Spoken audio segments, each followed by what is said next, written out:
सहर मैम और सना मैम के वास्ते एक सवाल है। आप फिल्म इंडस्ट्री छोड़ के ये इंडस्ट्री को कैसे आए, मतलब रीजन क्या है आपका?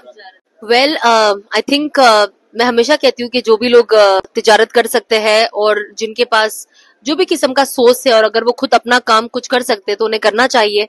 और जाहिर सी बात है, हर इंसान हलाल कमाई का जरिया ढूंढता है, और अगर हमें वो जरिया मिल जाता है और हमें लगता है कि नहीं, मैं ये सब अपने टर्म्स एंड कंडीशंस पे कर सकती हूँ, मैं घर पे रह के काम कर सकती हूँ, अगर मैं जॉब पे जा रही हूँ या ऐसा कोई काम कर रही हूँ, मैं हिजाब कर सकती हूँ, मैं नकाब कर सकती हूँ, मुझे किससे बात करना है नहीं करना है, मेरे पास ये चॉइस है, तो आई थिंक हर किसी को करना चाहिए। तो कंसिडरिंग आज मेरे पास वो चॉइस है, अगर मुझे कोई आदमी से बात नहीं करनी तो मैं नहीं करती हूँ, लेकिन मैं एक जॉब पे जाऊंगी तो मुझे तो करना पड़ेगा ना। तो आई थिंक इसके लिए मुझे तिजारत करना और खुद का बिजनेस करना ज्यादा पसंद है, ताकि मैं अपने मर्जी के हिसाब से काम कर सकूं। और अगर आगे मुझे और चेंजेस करने हो अपनी जिंदगी में, जैसे ऑब्वियसली मैं चाहूंगी कि मैं एक दिन फुल नकाबी हो जाऊं, मेरा शक्ल बिल्कुल भी दिखाई ना दे, तो भी मैं हया को कंटिन्यू कर सकती हूँ कि भाई अब मैंने अपना फेस कवर कर लिया है पूरी तरीके से और अब मैं बिल्कुल भी नजर नहीं आऊंगी, मेरा चेहरा कहीं नजर नहीं आएगा। लेकिन कंसिडरिंग ये बिजनेस मेरा है, मुझे कोई जॉब से निकाल नहीं सकता। सो आई थिंक या that is something which is there. तो हम पहले एक हराम तिजारत में थे। Business industry is also business. कमाना, घर चलाना, अपने ख्वाहिशों को पूरा करना, जो एकदम हराम कमाई थी। तो जब आप अल्लाह की राह में निकल गए हो तो ऑफ कोर्स आपको एक हलाल कमाई कमानी है जो आपके शरीयत में हो। आप कुछ ऐसे गलत नहीं कर सकते, तो आपको बहुत कुछ सोचना है। एंड मेरा बिजनेस जो है वो है एक एग्जीबिशन का, जिसमें बहुत सारे लोगों को भी एक फायदा मिलता है कि लोग जो खरीदने आते हैं उनको भी डिस्काउंट मिलता है, और जो स्टॉल्स डालते हैं उनको भी एक जरिया मिलता है हमारे थ्रू कि वो ज्यादा से ज्यादा कमाई कर सके। तो उस तरीके से मैंने सोचा कि लोगों को भी कुछ काम आऊं मैं, और कुछ ऐसा करूं कि सभी का फायदा हो, हमारा भी हो उनका भी हो। तो उस तरीके से हमने कुछ ऐसा प्लान किया बैंगलोर में कि सबका फायदा हो और ऐसे एग्जीबिशंस करूं अल्हम्दुलिल्लाह। तो यस, हमारी माँ खतीजा भी कोनो भी ताजिर थे। तो मैम आज के डेट में वुमेन्स जो ऐसा बिजनेस करते हैं तिजारत, तो उसमें बहुत सारे लोग ट्रोल्स करते हैं, तो आप उन लोगों को कैसे डिफेंस करोगे? एक्चुअली एक प्रॉब्लम भी है यहाँ पे, लोग बार बार सिर्फ ये एक चीज को जहन में रखते हैं कि हमारी माँ खतीजा ताजिर थे और तिजारत करते थे, और हमें क्यों ट्रोल किया जाता है, क्योंकि उनके तिजारत में और हमारे में बहुत फर्क है। जब माँ खतीजा तिजारत करते थे तो वो किसी मर्द से इंटरेक्शन नहीं करते थे, हम कर रहे हैं। सेकंड, उनके पास बहुत सारे मर्द थे जो काम करते थे, लेकिन वो कभी उनसे डायरेक्ट बात नहीं करते थे, लेकिन हम कर रहे हैं। वो जो मैसेज देते थे कि मेरा ये काम हो जाए, जो उनकी खादिमाएं होती थी, जो उनके साथ जो औरतें होती थी, वो मैसेज को आगे लेकर जाती थी और मर्दों को बताती थी।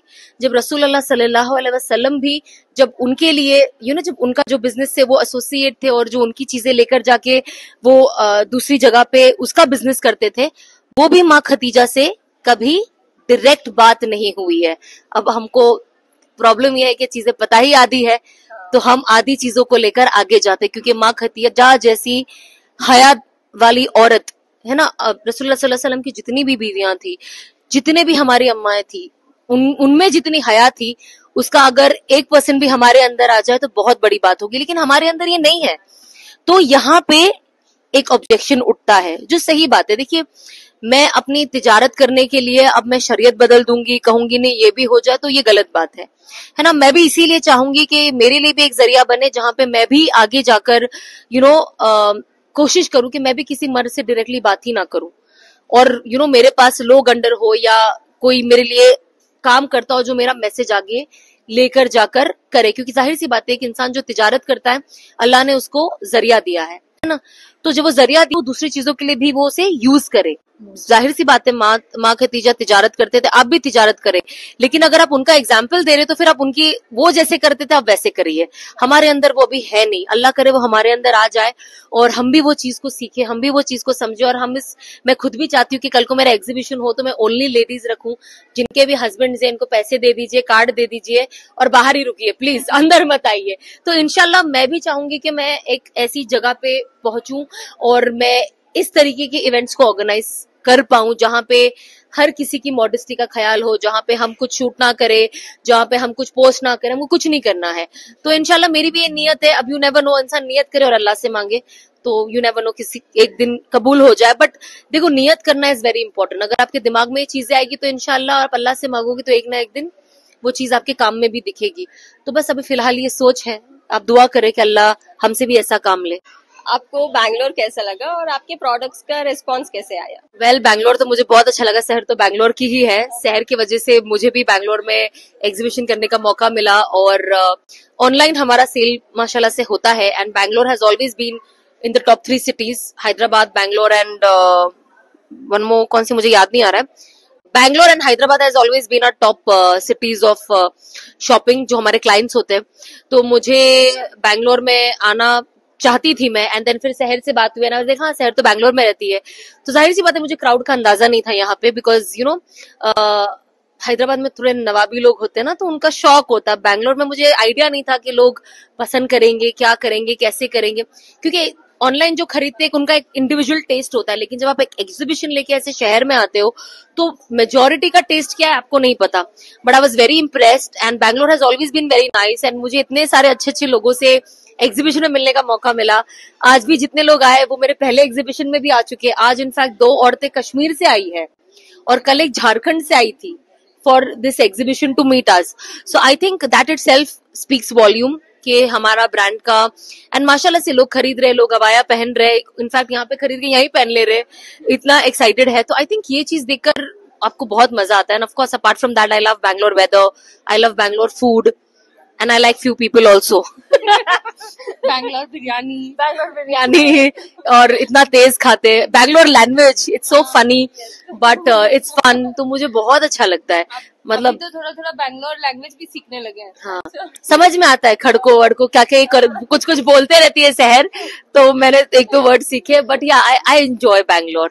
एंड यहाँ पे अभी हमारे तो बहुत सारे, हम हज पे थे तो we had few people who were from Bangalore. हम कल भी उनकी दावत पे इनफैक्ट गए थे, तो हमारे हज के साथी भी यहाँ पे है, तो बहुत मजा आता है। सो आई थिंक दैट्स हाउ आपकी फैमिली बढ़ती है, you know, you keep meeting people.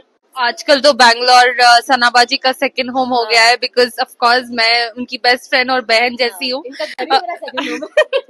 Bangalore एक मायका जैसा हो गया है सनाबाजी के लिए। जब भी आपको माइंड रिफ्रेश करना है, कुछ भी अच्छे लोगों से मिलना है, या फिर आपको तिजारत भी करनी है उसके साथ साथ, तो yes, and Bangalore is always so welcoming. इतना सारा प्यार मिलता है बैंगलोर में, तो अल्हम्दुलिल्लाह। एंड ऑल्सो उसके साथ साथ आई थिंक बैंगलोर की कितनी सारी लड़कियां मुझे भी आके मिलती हैं और एग्जीबिशन में भी मिलती हैं, जो कहती हैं कि सनाबाजी की वजह से बहुत इंस्पायर हुए हैं वो लोग। तो it feels very nice. I think Bangalore में एक बड़ा चेंज और ट्रेंड लेके आई है सनाबाजी विथ हर हिजाब एंड अबायाज।